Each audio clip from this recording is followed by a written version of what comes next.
Edna, I'd like to begin with you. Now, when we talk about conflict zones, mental health isn't something that's brought up in the conversation because it isn't seen to be a priority. But why is it important to talk about it?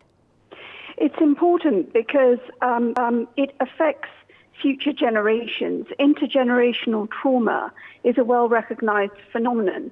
My co-founder and colleague, Professor Martin Parsons, is a renowned British historian who has done decades of work on looking at how trauma can be handed down through future generations if not addressed.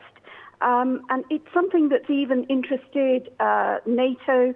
They have been asking the question, how do we break the cycle of trauma? And if you think about it, if a person is affected by terrorism or conflict or displacement, how does that impact on future generations? Well, it can impact on that person's ability to be a good parent, to be able to actually be stable enough to go out and work, to recover from what horrors they have seen in the past and protect their family from it.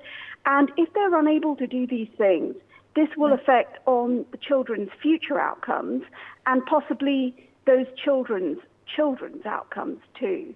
So this is why it's really important. And I'd like to just tell one story that was really one of the inspirations for us to set up this charity, a group of us here in the UK. We heard the story of a 10-year-old Iraqi boy who was living at an IDP camp. He'd escaped ISIS. He was now physically safe.